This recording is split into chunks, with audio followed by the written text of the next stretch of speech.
Bom, pessoal, então, iniciando a terceira aula, nós vamos falar de cinemática, uma partícula de fluido.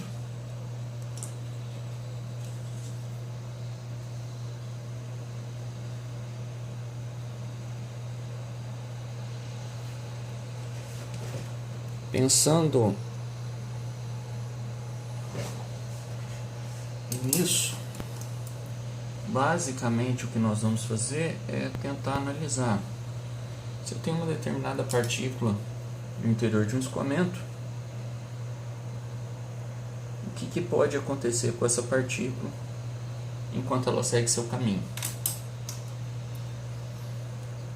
E aí, por essa partícula, ou um elemento de fluido, vamos falar assim, tá? Fazendo um zoom aqui.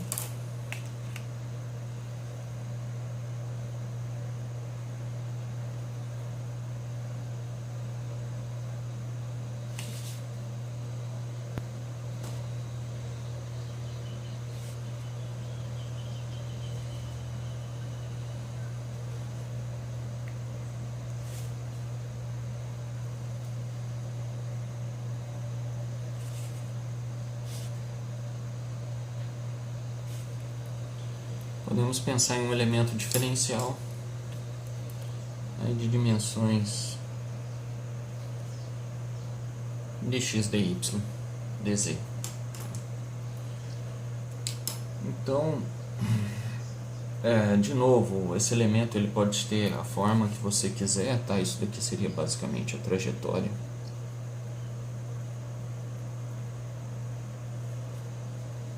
da partícula. Esse elemento pode ter a forma que quiser, nós estamos por comodidade fazendo ele com uma forma cartesiana. Bom, pensando nisso,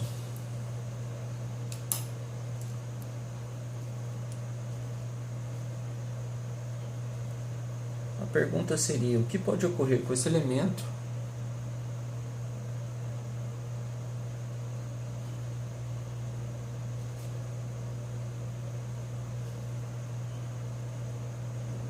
enquanto ele segue sua trajetória?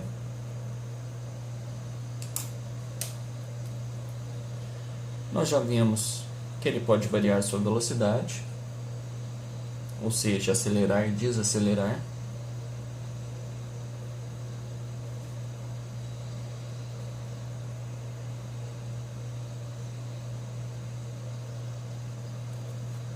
Além disso, esse elemento não é rígido, então ele pode se deformar.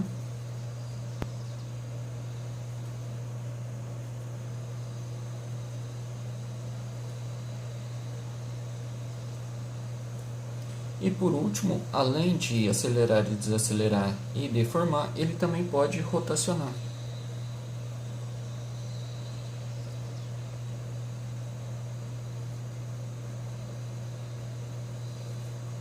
Então, o que nós vamos fazer na aula de hoje é basicamente tentar escrever esses conceitos em função das componentes da velocidade.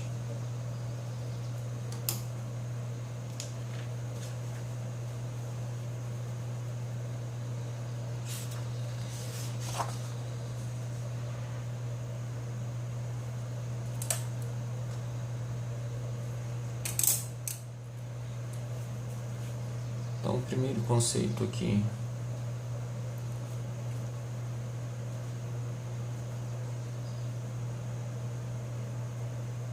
é referente à aceleração de uma partícula de fluido. E aí, relembrando bem rápido, isso nós já vimos. A aceleração nada mais do que dv dt, que vai ser simplesmente del v del t mais u del v del x mais v del v del y mais w del v del z.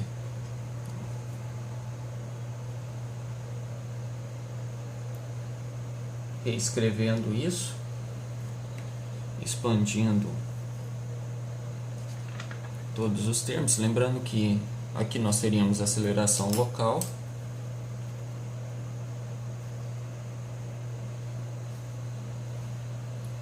e do lado de cá a aceleração convectiva, que nada mais é do que V nabla V.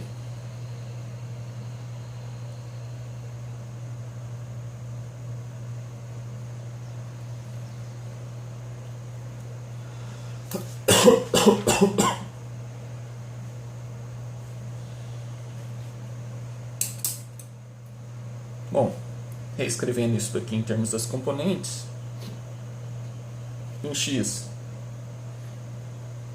del U del T, mais U del U del X, mais V del U del Y, mais W del U del Z. Em Y, del V del T, mais U del V del X, mais V del V del Y, mais W del V del Z, e em Z, del W del T, mais U del W del X, mais V del W del Y, mais W del W del Z. Então isso daqui é aceleração para uma partícula de fluido ou para um elemento de fluido.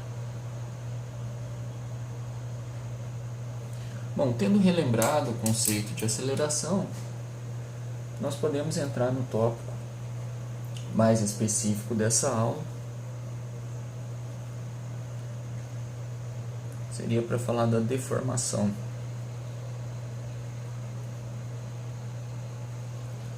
Pensando em deformação, o elemento pode ter dois tipos de deformação diferentes. Tá? Ele pode se deformar linearmente,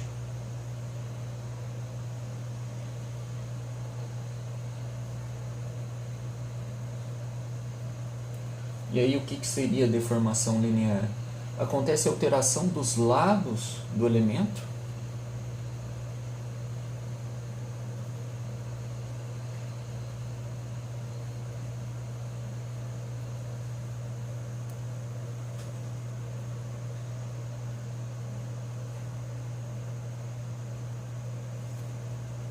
ou seja, nas arestas do elemento de fluido.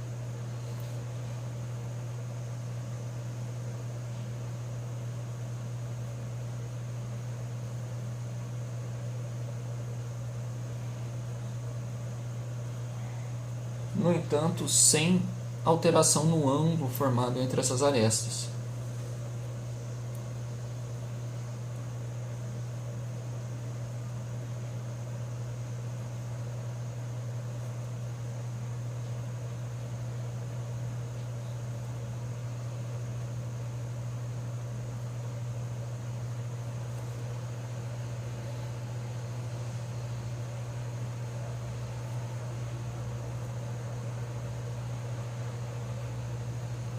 Bom, e esse elemento ele também pode sofrer uma deformação angular.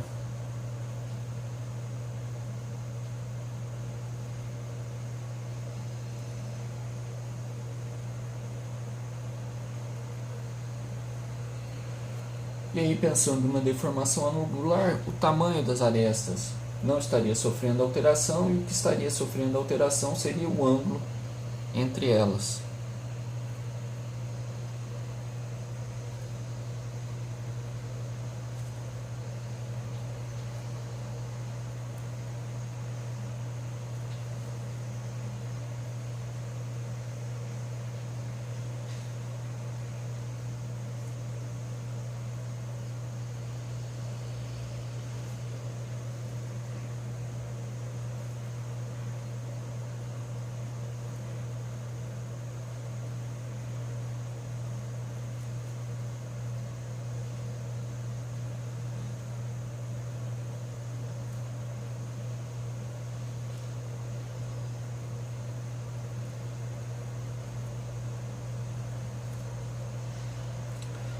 Inicialmente nós vamos começar falando sobre deformação angular.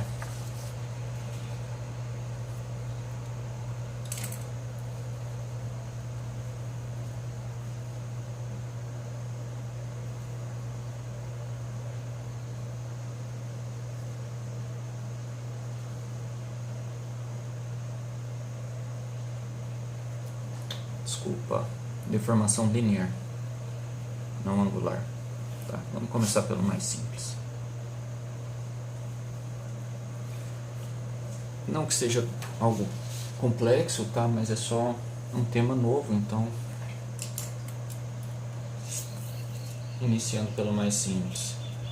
Então, se nós pegarmos aquele elemento de fluido que nós esquematizamos aqui, tá?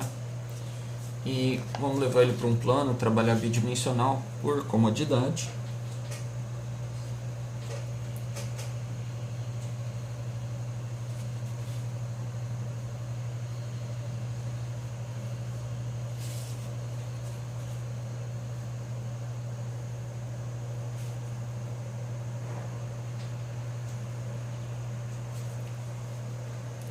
E o que nós vamos fazer é analisar o que acontece com esses três vértices.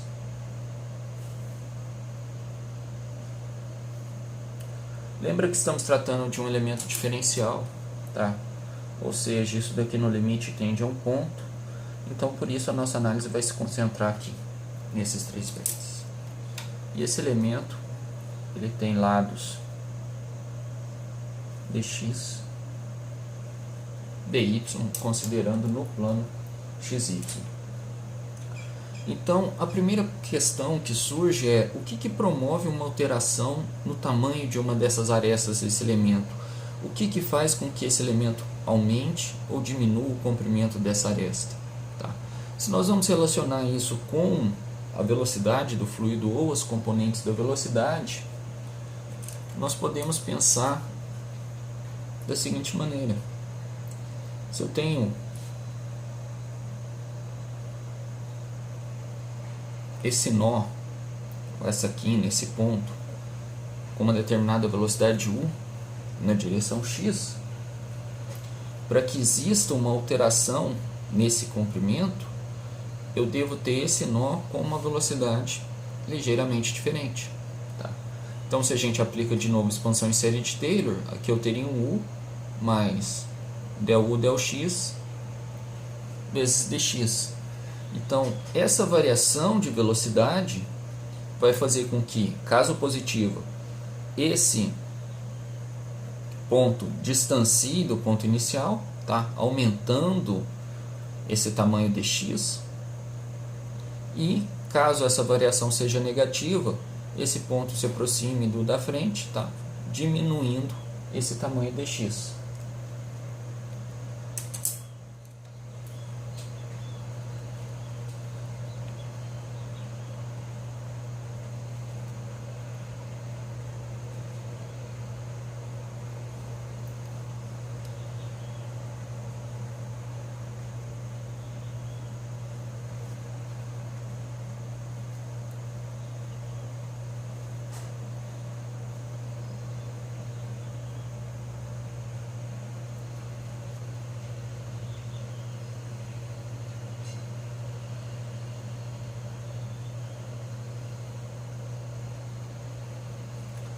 Bom, isso possibilita que nós escrevamos a taxa de deformação linear como sendo dx dt.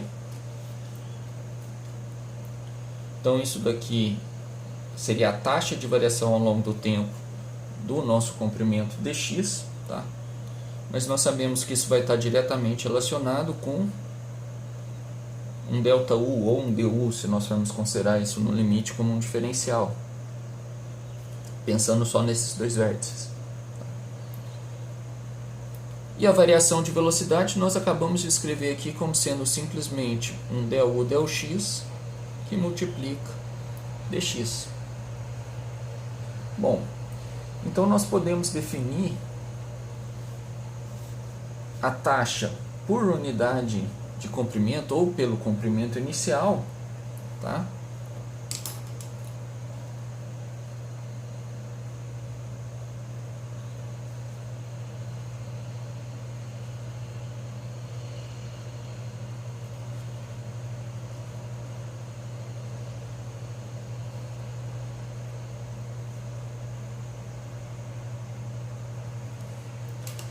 Como sendo simplesmente 1 sobre ΔX, ou 1 sobre dx, desculpa, que multiplica dx dt. Ou seja, nós balizamos essa taxa de variação do tamanho dessa aresta dx em função do comprimento inicial dela.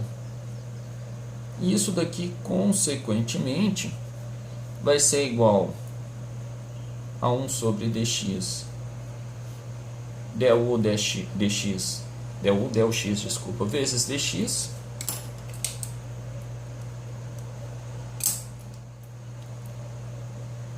que nada mais é do que simplesmente du dx. Bom, aqui vale ressaltar, tá, até esse momento, o mais provável é que vocês estejam mais acostumados com mecânica dos sólidos. Em mecânica dos sólidos é comum você se preocupar mais simplesmente com a deformação total. Então você não costuma ter muito interesse na taxa de deformação, e sim no resultado final, no quanto que o seu elemento deformou. Tá? Em mecânica dos fluidos, por outro lado, normalmente estamos mais interessados na taxa de deformação, ao invés da deformação total.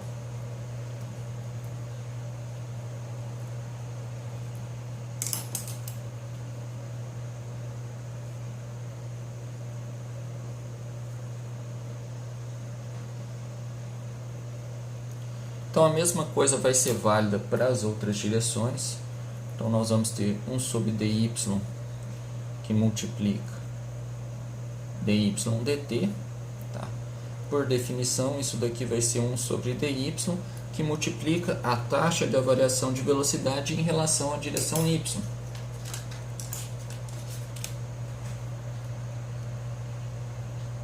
Então aqui nós teríamos v e do lado de cá v mais del v del y, uma vez que eu estou analisando na direção y, vezes dy.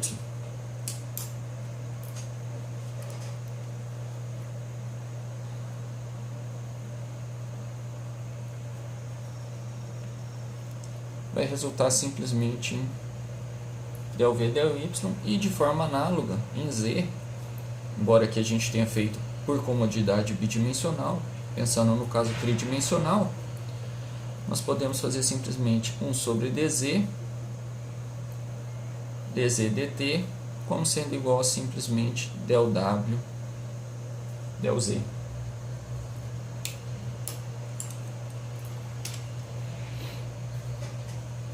Então, essa vai ser a taxa de deformação linear nas direções x, y e z. De forma análoga, eu posso pensar em termos de área.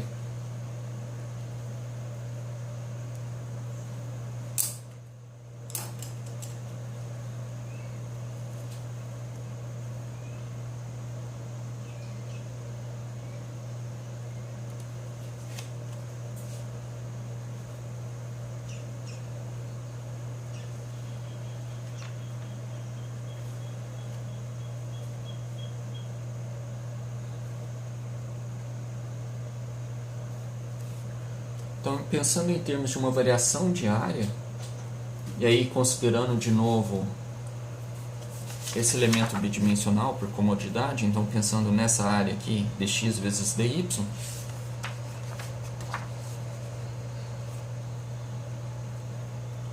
nós teremos 1 sobre dA, que multiplica dA sobre dt, ou seja, a taxa de variação da área ao longo do tempo, balizado pelo tamanho dessa área inicial, tá? Isso daqui vai ser simplesmente a taxa de dilatação, a taxa de variação de deformação linear na direção x, del ΔX mais a taxa de deformação linear na direção y, ΔV, ΔY. A mesma coisa acontecendo se nós pensarmos em volume.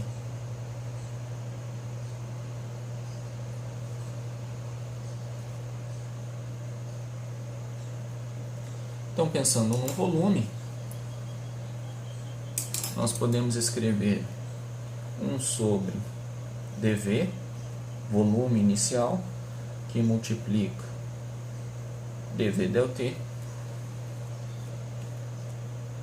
Isso daqui vai ser igual a nada mais, nada menos que ΔU, ΔX, mais ΔV, ΔY, mais ΔW, ΔZ. Então, isso seria simplesmente analisar qual a taxa de variação do volume desse elemento de fluido em relação ao volume inicial dele. Tá? Agora, olha que interessante esse resultado. Isso daqui recebe um nome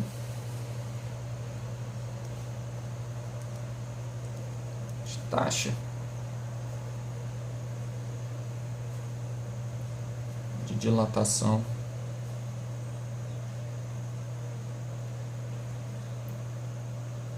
volumétrica.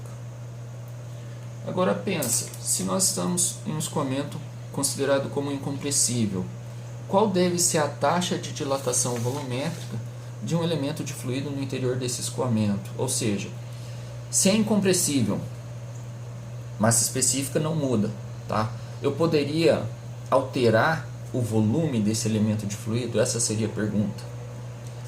Pela própria equação que nós chegamos aqui, ó, já fica claro que não. Tá? Para um escoamento incompressível, a equação da continuidade se reduz a nabla V.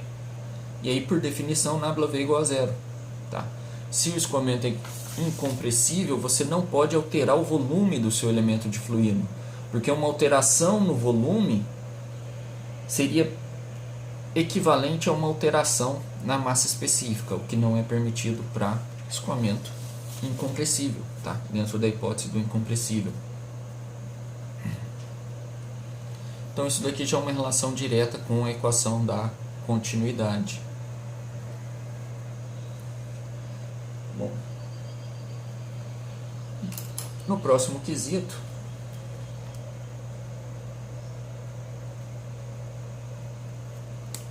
nós vamos falar de deformação angular.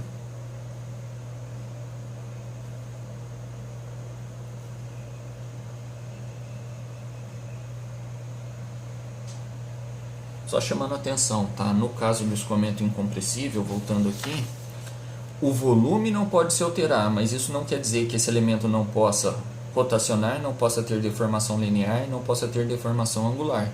Tá? Ele pode ter todos os tipos de deformação, ele pode estar rotacionando, ele pode estar acelerando ou desacelerando.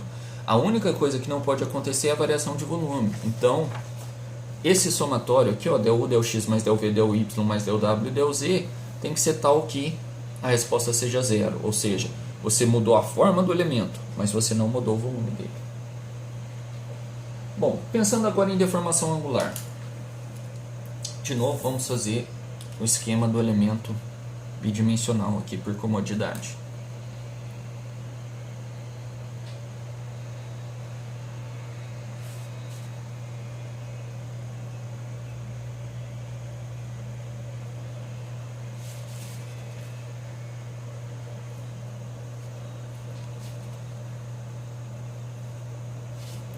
Imagina que está aqui o nosso elemento, aqui são os nossos vértices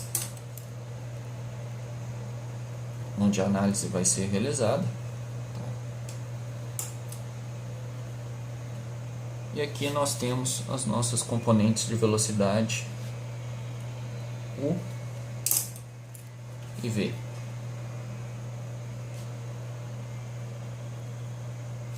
Para que esse elemento se deforme angularmente, vai ser necessário que o ângulo formado entre essas arestas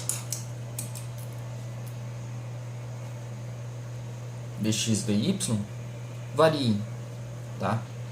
uma deformação angular pura sem a variação no comprimento da aresta, variando apenas o ângulo da mesma. Então, se a gente está pensando em uma variação do ângulo, não tem mais sentido eu analisar uma variação de velocidade na direção x, quando eu estiver analisando o dx, o elemento ou aresta dx, e não tem sentido eu pensar em uma variação da velocidade v na direção y, né, já que é em v, quando eu estiver analisando a aresta dy, ou seja, eu vou ter que fazer uma análise utilizando derivadas cruzadas, tá? Então eu vou analisar a variação da velocidade u ao longo da direção y. Então fazendo essa expansão eu vou ter u mais del u del y vezes dy, porque agora eu mudei a minha, ou diríamos, o eixo coordenado no qual eu estou fazendo essa avaliação. E de forma análoga, ao longo do comprimento dx, eu tenho que verificar a variação da velocidade v. Então isso vai ser v mais del v del x que multiplica dx. Então é essa alteração na velocidade v ao longo da direção x e essa alteração na velocidade u ao longo da direção u que vão ser responsáveis por fazer com que o ângulo entre essas arestas dx e dy varie ao longo do tempo. Tá? Então, reescrevendo isso daqui para tentar esquematizar como seria esse elemento deformado,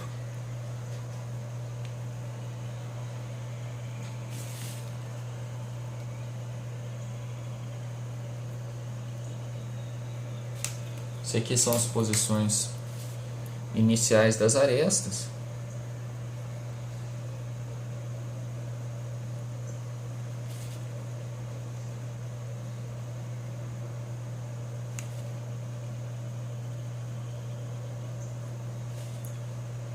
Nós passaríamos a ter alguma coisa mais ou menos assim para o elemento.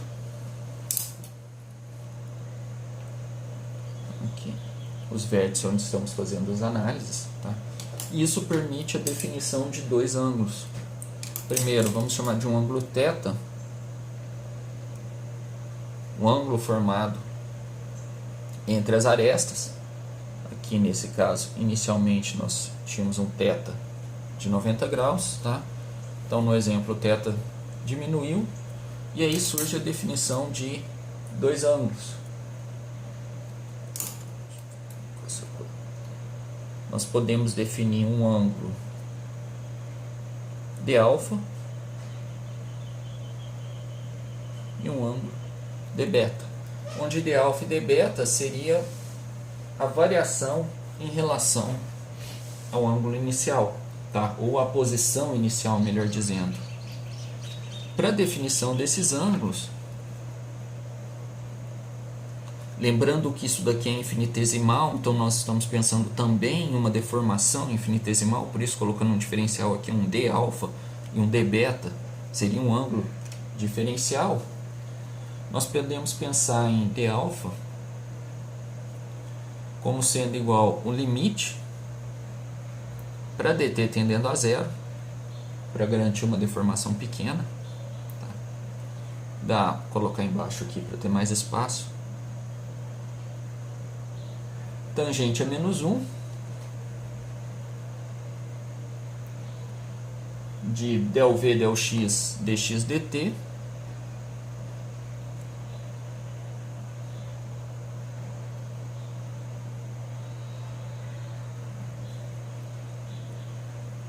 dividido por dx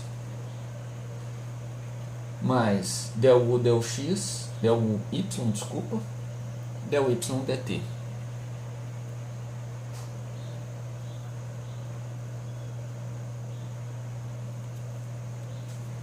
Observa que isso daqui nada mais é do que o cateto oposto, isso daqui nada mais é do que o cateto adjacente.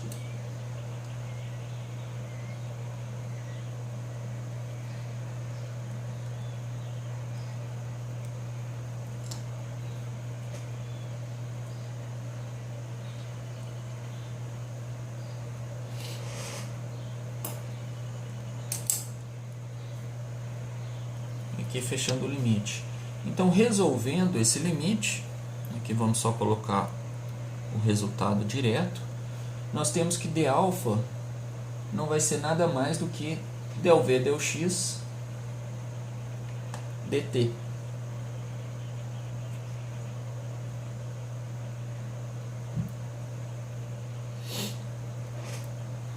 De forma análoga, o dβ não vai ser nada mais do que ΔU ΔY dt. Só uma correção, tá? Desculpa. Aqui na realidade é x e não y. Bom, então isso seria o ângulo dα, isso seria o ângulo dβ.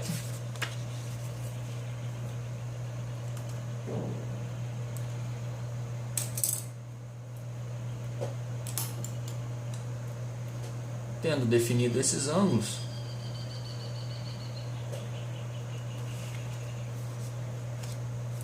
nós podemos definir a taxa de deformação angular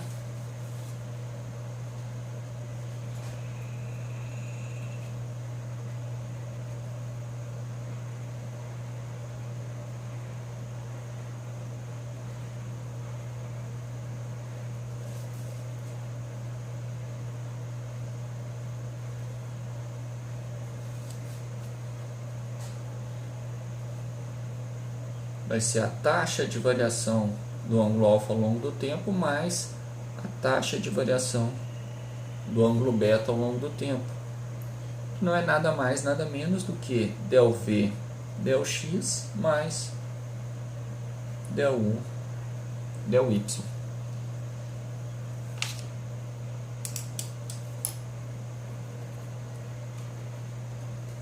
Observa que na realidade o que nós estamos fazendo aqui é simplesmente avaliar a taxa na qual esse ângulo θ decresce. Tá?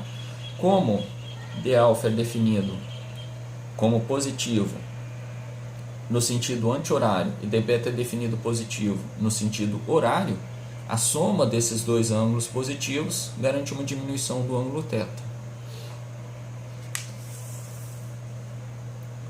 Isso daqui avaliando no plano XY, tá? Então eu posso fazer essa mesma análise em qualquer outro plano que eu queira. Para fazer a rotação, eu vou parar o vídeo aqui, tá? Por causa do tamanho do vídeo, e na sequência eu já inicio outro vídeo falando sobre a rotação. Isso, muito obrigado.